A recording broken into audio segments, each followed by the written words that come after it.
You already know this show. You just don't know how much of it you've actually forgotten. M.A.S.K premiered in 1985, and it had everything: transforming vehicles, masks that gave ordinary people real power, and a team built not by a government, but by one man's grief.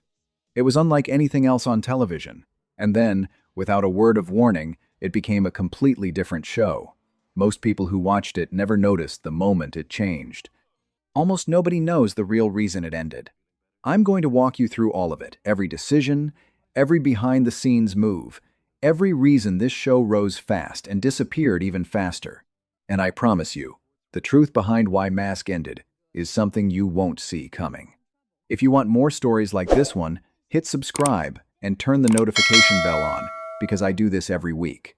Now, let's go. To understand what M.A.S.K actually was, you have to put yourself back in 1985. Not the comfortable, rose-tinted version of it, the real version. Because the world this show was born into was loud and crowded, and the space it had to survive was narrower than anyone involved probably understood at the time. G.I. Joe had already proven that you could build an entire mythology around a team of action figures and make children genuinely believe the stakes were real. Transformers had shown that vehicles converting into something else entirely was a concept kids couldn't get enough of. Both shows were enormous. Both were, underneath their stories, 30-minute advertisements for toy lines, and nobody minded, because the stories themselves earned the attention. Kenner, the toy company behind M.A.S.K, saw exactly what was working and asked a question that nobody else had thought to ask. What if you took the human team dynamics from G.I. Joe, the transforming vehicle spectacle from Transformers, and added something that neither of those shows had? Masks. Wearable, functional masks, each one granting its wearer a specific power. One show. 3 ideas fused together. And what came out the other side was something genuinely new. The animated series was produced by DIC Enterprises, animated in Japan, and from the very first episode, it carried a weight that separated it from everything around it. There was mythology here. There was a reason these people chose to fight. The stakes felt real in a way that Saturday morning television almost never bothered to make them. And at the center of all of it was Matt Tracker. Matt wasn't a soldier following orders or a hero who was simply built for this. He was a billionaire who had constructed everything around him, his team, his mission, his purpose, out of grief. His brother Andy had been murdered. The investigation that followed pulled Matt somewhere far darker than he had anticipated. M.A.S.K wasn't a government operation. It was personal.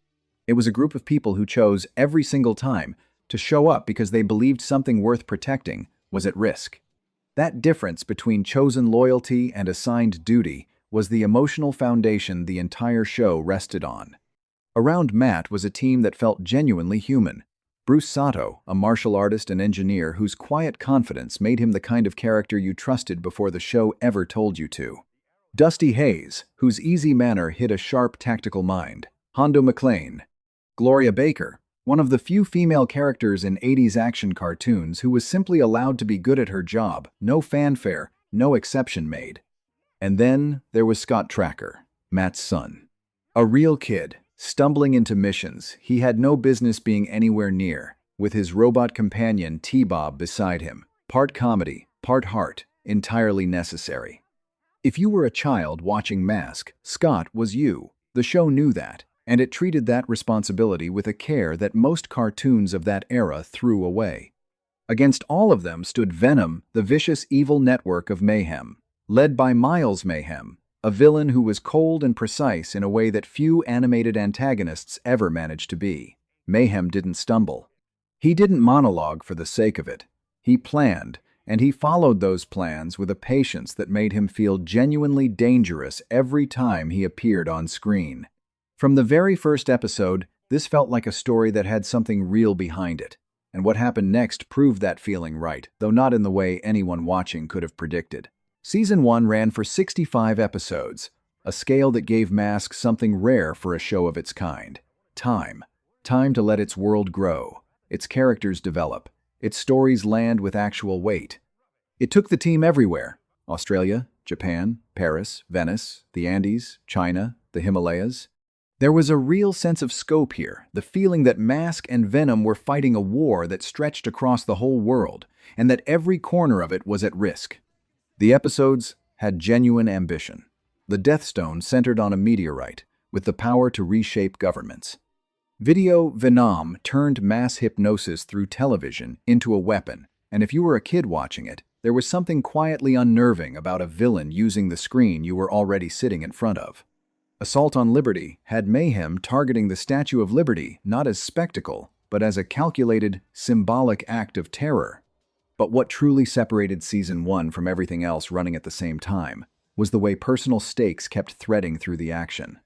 Eyes of the Skull put Matt's secret identity directly in danger. Mayhem acquired a crystal skull capable of exposing M.A.S.K's leader, and for once, the show asked the kind of question most cartoons never went near. What happens when the people you're protecting become the weapon used against you? Cold fever sent Bruce Sato into a real medical crisis. A virus contracted on a mission in Alaska and held his survival against M.A.S.K, taking action against Venom. The show made you feel the cost of every decision. That was rare. That was deliberate. And then there were the vehicles. If you had these toys as a child, if you held one of them in your hands, you already know what I mean when I say they were different. The Thunderhawk, Matt's car that converted into a helicopter with a transformation sequence that never stopped feeling earned. The Jackhammer, a race car capable of turning any stretch of road into a battlefield. The Gator modeled on a real Jeep, converting from off-road vehicle to hydrofoil in a move that felt genuinely clever every single time. The Rhino, a tractor cab that opened into a mobile command center and weapons platform at once. Kenner built these to a standard that was exceptional for 1985. Rubber tires, spring-loaded transformation mechanisms, scaled precisely for 2-inch figures. Mini comics packed inside every box, extending the story in directions the show itself didn't always have time to explore. The masks were removable accessories, tactile and specific in your hand, the kind of object that made you feel like you were holding part of the story rather than something manufactured to remind you of it. Season 1 was M.A.S.K at full power. It was earning its audience in a way that very few shows of that era bothered to, and it felt, at that moment, like this could go on for a long time. That feeling was about to be tested, because something was happening behind the scenes that nobody watching the show had any idea about, and it was going to change everything. Here's something I want you to understand before I tell you what happened next, because it matters more than it might seem. M.A.S.K was never just a story. At its structural core, the animated series existed because Kenner needed a platform to sell toys. Every vehicle on screen was a vehicle you could own. Every M.A.S.K was a mask you could wear. The mythology was the marketing, and for a long time, that arrangement worked perfectly, because the people making the show genuinely cared about what they were building, and that care showed up in every episode. But as Season 1 progressed, and Kenner began planning future waves of the toy line, something in the sales data started shifting. The vehicles were moving. The transformation gimmick was working. But the spy thriller format, the globe-trotting missions, the character-driven stakes, the emotional weight that wasn't what was driving children to the toy aisle. What they were responding to, at the point of sale, was something simpler and more immediate. Speed, competition, the raw spectacle of vehicles pushing against each other as fast as they could go. One word kept coming up in the boardroom conversations: racing. And the moment that word became a strategy, the show that M.A.S.K had been was already starting to disappear, even though nobody on screen knew it yet. Season 2 of M.A.S.K is only 10 episodes long. Hold that number in your mind as I tell you what those 10 episodes looked like. The global missions were gone. Miles Mayhem's elaborate schemes, the artifact thefts, the earthquake machines, the carefully constructed geopolitical traps had been replaced with racing circuits, demolition derbies, and competitions across open desert. The plots technically still involved crime. A stolen formula hidden inside a race trophy, microfilm concealed in a competitor's vehicle. But the entire structure of every story had been rebuilt around something completely different. M.A.S.K was no longer a covert strike team operating in a world with real consequences. It was a racing team that occasionally stumbled into villainy. For anyone who had spent 65 episodes investing in Matt Trakker as a man, Building something meaningful out of personal loss, this landed like a rupture. The tactical logic that made the masks and vehicles feel necessary, the sense that these weren't gadgets but instruments in a real war, the weight that had made Season 1 something worth watching closely, all of it was gone, almost overnight, replaced by something louder and lighter and considerably less interesting. Which era felt more like M.A.S.K to you? If you're watching this, you already know the answer before I finish asking. The racing era wasn't without craft. The animation hadn't slipped, but something essential had been taken out, something children watching it could sense without being able to name. The stakes were smaller. The world was smaller. The team that had once operated across 6 continents was now competing for trophies. And here's the part that makes it worse.